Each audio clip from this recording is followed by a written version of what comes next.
Hello students, आज हम basic character के बारे में पढ़ेंगे जो हमारे सेकंड टर्म के अंदर भी है। और बेसिक स्ट्रेंथ क्या होती है और इसके बारे में थोड़ा सा पढ़ेंगे। तो सबसे पहले अगर मैं कोई भी बेस लेता हूँ, BOH बेस लेता हूँ, अगर ये हमारे पास B प्लस OH नेगेटिव में टूट जाता है, अगर ये इक्विलिब्रियम पे है, तो यहाँ पर मैं इसकी Kb की वैल्यू निकालता हूँ जो हमने इक्विलिब्रियम में पढ़ा। यहाँ पे B पॉजिटिव और यहाँ पर OH negative divided by BOH। ठीक है, इसका ये मतलब हुआ कि जितनी ज्यादा कंसंट्रेशन OH की होती है उतनी ज्यादा वैल्यू Kb की होगी।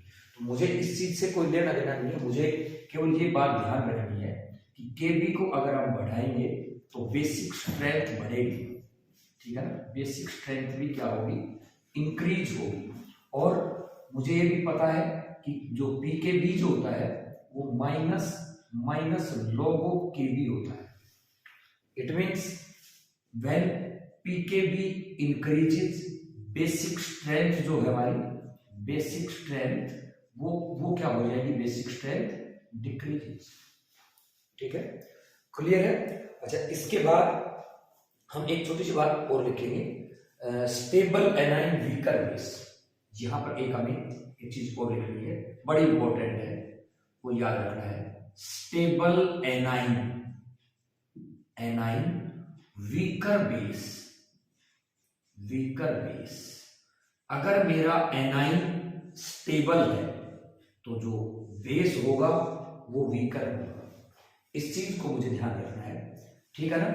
और इसके बाद मुझे स्टेबिलिटी ऑफ एनाइंस के बारे में डिस्कस करना है कि भाई मैं एनाइन की स्टेबिलिटी को अगर अच्छे से बता पाऊंगा तो मुझे बेस के बारे में जानकारी हो जाएगी। तो उसके बाद में लिखेंगे stability of anions depends upon. ठीक है ना, सिंपल सी बातें थी। और इसके बाद में लिखेंगे हम स्टेबिलिटी ऑफ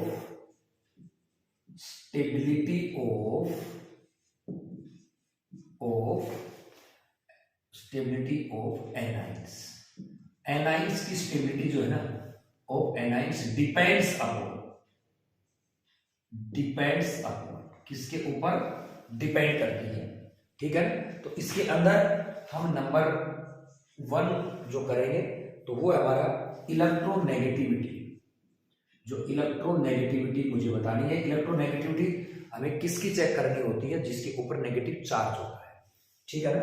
और इलेक्ट्रोनेगेटिविटी के हिसाब से अगर हम देखेंगे, इफ, यहाँ पे इसमें ये छोटी छोटी बातें लिखनी है, इफ इलेक्ट्रोनेगेटिविटी इंक्रीजेस, और यहाँ पे लिख रहा हूं मैं स्टेबिलिटी ऑफ एनाइन इंक्रीजेस। इसका मतलब स्टेबिलिटी अगर एनाइन की इंक्रीज होती है तो मेरा बेसिक करैक्टर डिक्रीज होगा, क्योंकि मैंने पहले लिखवा दिया है कि stable A9 weaker the base. ये हमें ध्यान रखना है। और ये वाला जो कॉन्सेप्ट है हमारा, ये केवल left to right in periodic table in periods, केवल ये वाला जो फॉर्मूला है हम केवल पीरियड्स में ही लगाएंगे, लेफ्ट टू राइट में। ठीक है ना, कि जैसे मैं एक छोटी छोटी बातें आप लोगों से पूछ लेता हूं। जैसे मैंने लिखा CH3 नेगेटिव, ठीक है ना, उसके बाद NH2 नेगेटिव,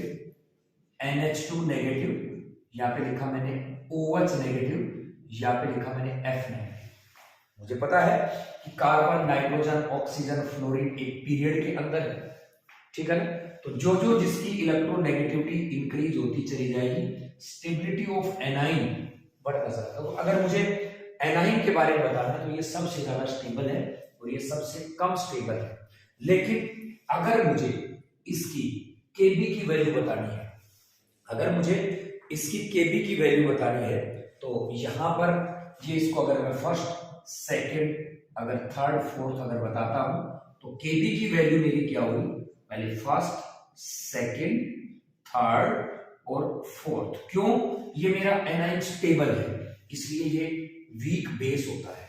ठीक है ना। उसके बाद मैं दूसरा पॉइंट बताता हूं, ठीक है ना, और वो दूसरा पॉइंट होता है मेरा साइज।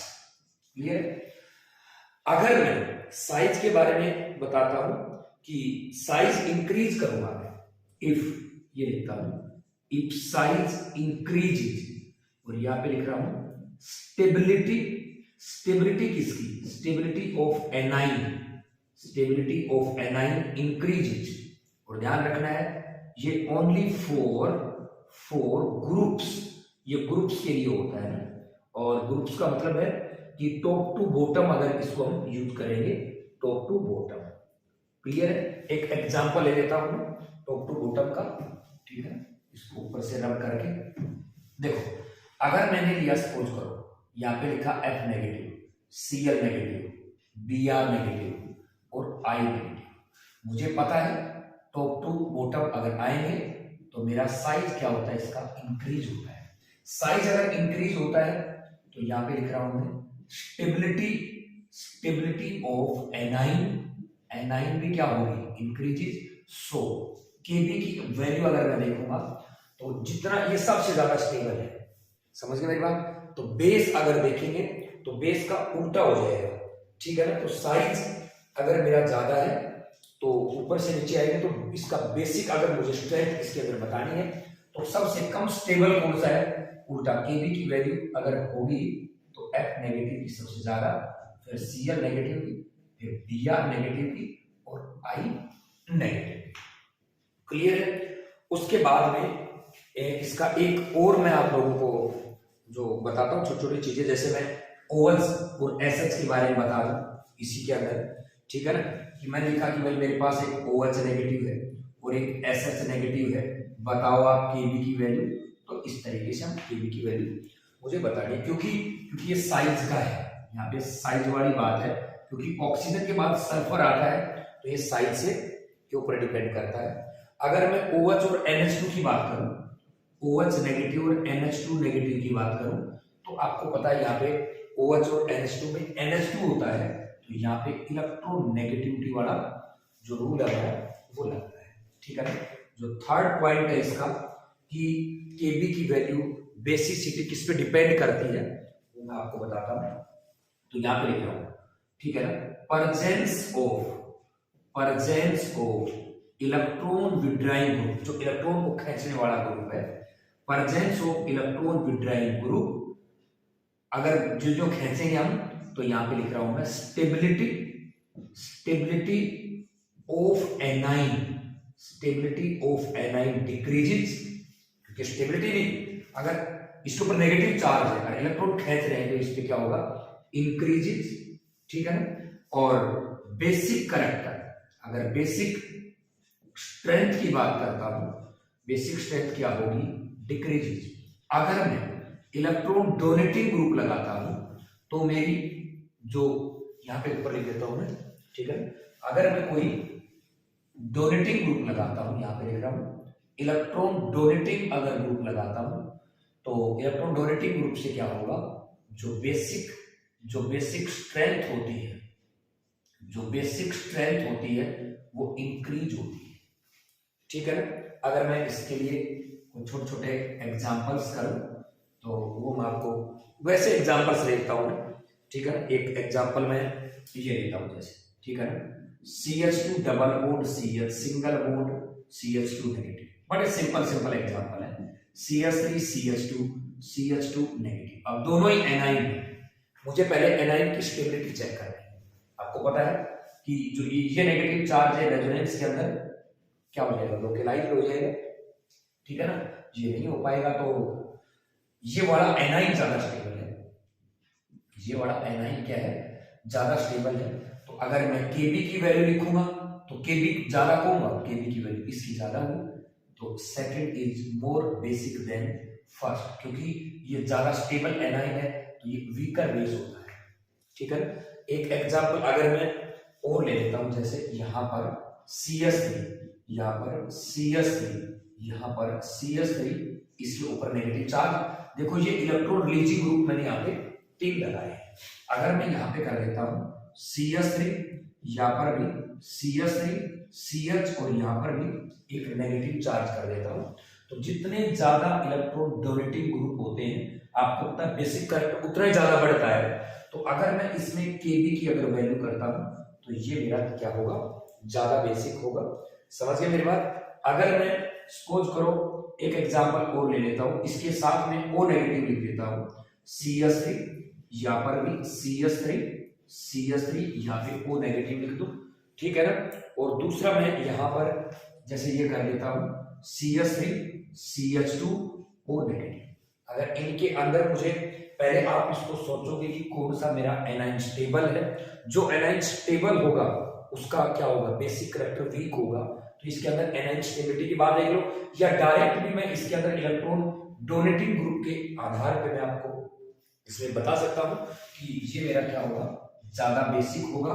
मैंने यहाँ पे किसकी वैल्यू लिखी है, Kb की वैल्यू लिखी है, क्लियर है। अच्छा, उसके बाद में कुछ ऑर्गेनिक बेसिस आते हैं, ठीक है। तो कौन कौन से ऑर्गेनिक बेस होते हैं ये मैंने जनरल आइडिया दिया है सारा, ठीक है ना। अभी जो हमारा ऑर्गेनिक बेस जो होता है अमीन के अंदर 12th में आएगा, वो वाली चीजें मैं आप लोगों को यहाँ पे बताता हूँ। तो देखो यहाँ पर मेरे पास ये रहेंगे सब ऑर्गेनिक बेसिस, ये क्या रहेंगे, ऑर्गेनिक बेसिस मुझे बताने हैं। तो इसके अंदर एक तो हमारा होता है एलिफेटिक अमीन, ठीक है ना। एलिफेट ऑर्गेनिक बेसिस में भी मैं नाइट्रोजन वाले नाइट्रोजन कंटेनिंग लिखूंगा, नाइट्रोजन कंटेनिंग बेस, ठीक है ना, नाइट्रोजन कंटेनिंग बेस जो अमीन हमारे 12th में है। तो एलिफेटिक अमीन्स की बात करेंगे सबसे पहले हम, जिसको हम एलिफेटिक अमीन में RNH2 जो मुझे पता है प्राइमरी अमीन है, एक R2NH करूंगा, मुझे पता है सेकेंडरी अमीन है, एक R3N करूंगा, ये टर्सरी अमीन है, ये हमारी एलिफेटिक अमीन है। इनके बेसिक करैक्टर के बारे में हम देखेंगे।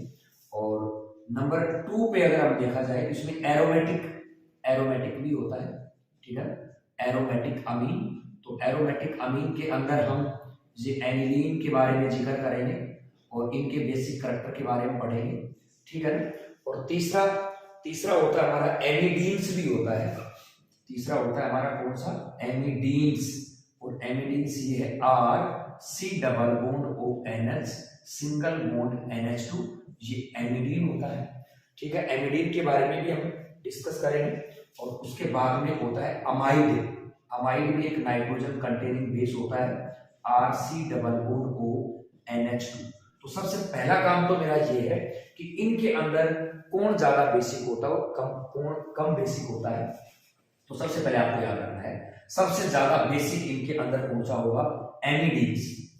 तो ये एमिडीन मैं इसी के आधार पर बता दूं, 1 2 3 इनको मान लेता हूं। तो अगर मुझे Kb की वैल्यू लिखनी है तो 3 सबसे ज्यादा, फिर एलिफेटिक, समझे, फिर उसके बाद में कौन सा आएगा, एरोमेटिक मेरा कौन सा, सेकंड पे, और सबसे लास्ट में 4th, ठीक है। तो ये चीज आपको ध्यान रखनी है कि amides are weakest base. Amide क्या होते हैं, सबसे वीकेस्ट बेस होते हैं अमाइड, क्लियर है। तो सबसे पहले हम एलिफेटिक अमीन के बारे में डिस्कस करेंगे। तो नेक्स्ट लेक्चर के अंदर मैं आपको एलिफेटिक अमीन के बारे में बताऊंगा।